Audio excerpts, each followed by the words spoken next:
Setelah kekalahan di perampokan Badar, orang-orang Quraisy menyadari bahwa mereka perlu bertindak drastis untuk mengubah nasib buruk mereka.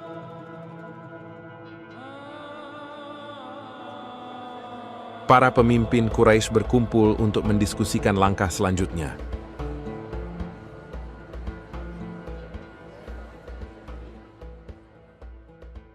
Jika kita tidak mengambil tindakan, tidak ada yang dapat menghentikan Muhammad untuk terus-menerus menyerang kita. Kita harus menghubungi suku-suku lain untuk mengumpulkan dana untuk persiapan militer. Setelah menghubungi suku-suku lain, para pemimpin Quraisy berhasil mengumpulkan 250.000 dirham untuk persiapan perang. Bagus, kita sekarang punya dana cukup untuk membalas mereka. Para pemimpin Quraisy berkumpul untuk mendiskusikan langkah selanjutnya.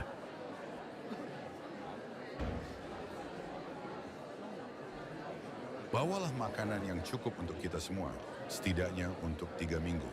Kita juga harus memberi makan kuda dan unta kita. 15 wanita Quraisy bergabung dengan pasukan, dipimpin oleh Hindun binti Utbah, istri Abu Sufyan. Di perampokan Badar, para Muslim membunuh ayahku Utbah, pamanku Syaibah, dan putraku Hanzalah. Aku akan membalaskan dendam mereka sekarang. Hindun binti Utbah mendekati Wahsy, seorang budak Abisinia yang dikenal sangat mahir dalam menggunakan lembing. Wahsy, jika kau dapat membunuh Hamzah sebagai balas dendam untuk pamanku, aku akan memberimu kebebasan. Ya Bu, aku menerima tawaranmu. Setahun setelah kekalahan mereka di perampokan Badar, pada bulan Ramadan, 3.000 prajurit Quraisy berbaris dari Mekkah menuju Madinah, dipimpin oleh Abu Sufyan.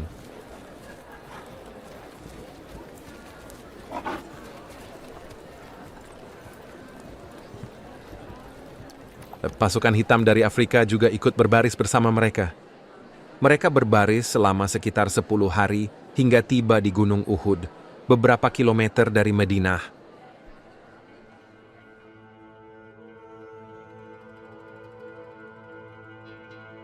Seorang mata-mata bernama Hubab ibn al-Munzir melaporkan kepada Nabi Muhammad tentang kehadiran tentara Quraisy di Uhud.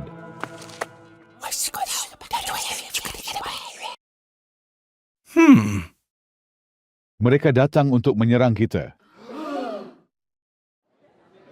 Segera setelah itu, berita menyebar di antara penduduk Madinah bahwa tentara Quraisy sedang bergerak maju. Kaum Quraisy datang untuk menyerang kita. Kita harus mempersiapkan diri. Malam itu Nabi Muhammad bermimpi. Dia mengenakan baju zirahnya.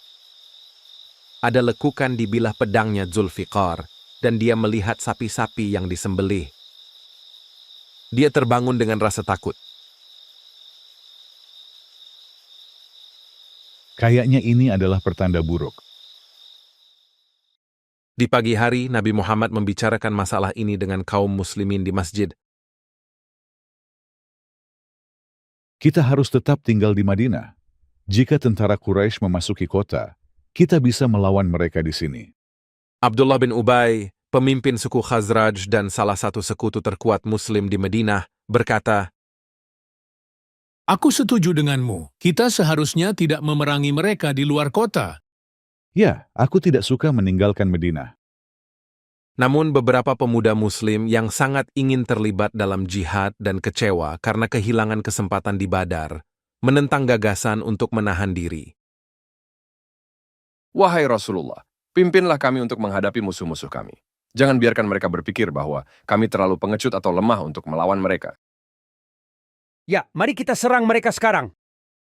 Wahai Rasulullah, aku tidak akan makan sampai aku memerangi orang-orang kafir Quraisy itu dengan pedang ini. Pada akhirnya Nabi Muhammad menyetujui permintaan mereka. Marilah kita bersiap untuk perang. Tentara muslim mempersiapkan diri untuk maju ke medan perang. Para pemuda muslim yang sama yang sebelumnya bersemangat untuk berperang mendekati Nabi Muhammad. Jika engkau ingin tinggal di Madinah, kami tidak akan menentang keputusanmu. Ya, kami tidak berhak membujukmu untuk menentang niatmu. Aku telah pakai baju zirahku, dan sekarang kalian berkata begini, jika Nabi sudah pakai baju zirah, ia tak patut menanggalkannya sebelum ia bertempur. Nabi Muhammad memimpin pasukan 1.000 orang menuju Gunung Uhud untuk menghadapi pasukan Quraisy. Dari 1.000 pasukan tersebut, 300 diantaranya adalah tentara Muslim Khazraj. Mereka dipimpin oleh Abdullah bin Ubay.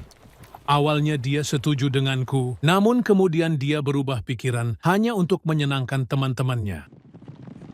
Ketika mereka sampai di Al-Shaut, antara Madinah dan Uhud, Abdullah bin Ubay akhirnya berubah pikiran sama sekali. Wahai anak buahku, Muhammad menaati mereka dan tidak menaatiku. Mengapa kita harus kehilangan nyawa di sini? Biarkan dia puas dengan keputusannya. Kita tak usah ikut campur. Sekarang lebih baik kita pulang saja. Kemudian Abdullah bin Ubay menarik mundur pasukannya. Nabi Muhammad dan pasukan Muslim menyaksikan sekutunya, Abdullah bin Ubay, dan pasukannya pergi. Abdullah bin Ubay adalah seorang munafik. Semoga Allah melaknat kalian, dasar musuh Allah. Allah akan membuat nabinya tidak bergantung pada kalian. O Rasul, haruskah kami meminta bantuan dari orang-orang Yahudi? Kita tidak butuh mereka. Nabi Muhammad dan pasukan Muslim melanjutkan perjalanan mereka menuju Gunung Uhud. Mereka menghindari tentara Quraisy dengan melewati tanah milik seorang buta bernama Mirba bin Qaizi. Teman Mirba berkata kepadanya, Muhammad dan pasukannya sedang melewati lahanmu sekarang. Hah, beraninya mereka.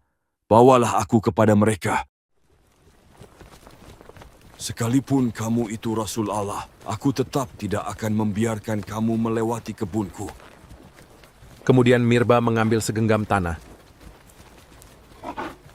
Demi Allah, Muhammad, jika saja aku tidak akan salah lempar, sudah aku lempar tanah ini ke wajahmu.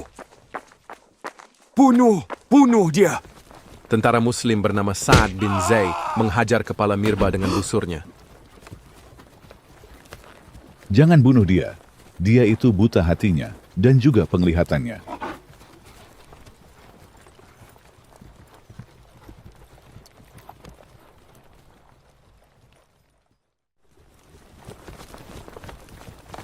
Nabi Muhammad dan pasukan Muslim tiba di pangkalan Uhud.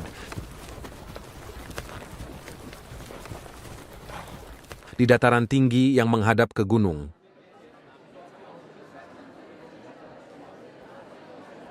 Jangan menyerang sampai aku memberi perintah. Ya Rasulullah. Abdullah bin Jubair bawa para pemanah ke Bukit Ainayan dan jaga bagian belakang pasukan Muslim. Jangan tinggalkan posisimu, tidak peduli apapun yang terjadi. Ya Rasulullah.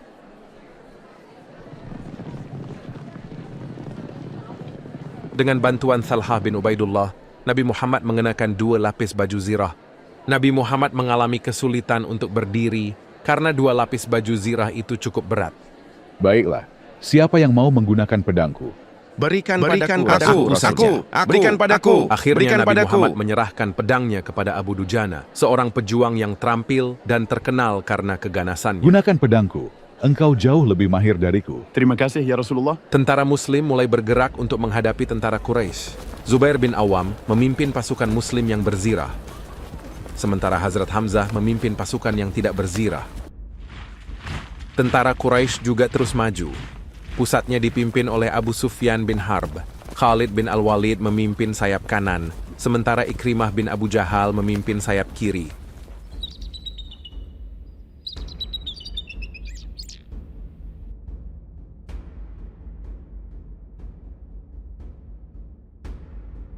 Duel 1 lawan 1 dimulai sebagai tradisi perang Arab.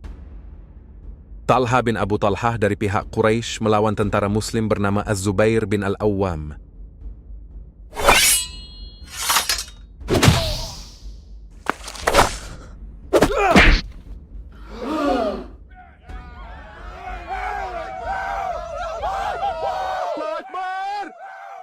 Nabi Muhammad tetap berada di bagian belakang pasukan Muslim, terlindungi dengan baik. Rasulullah Az-Zubair membunuh pembawa bendera pertama kaum Quraisy.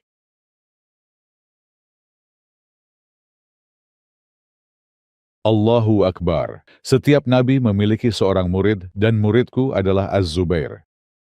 Saudara laki-laki Talha, Abu Syaibah bin Abi Thalhah mencoba untuk mengangkat bendera Quraisy yang sedang terpuruk, tapi Hamzah menyerangnya dan memotong lengannya.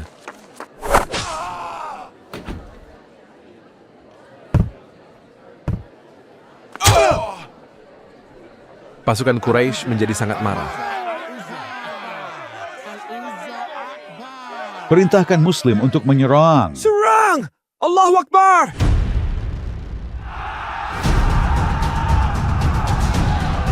Pasukan Quraisy, serang! Hubal Akbar!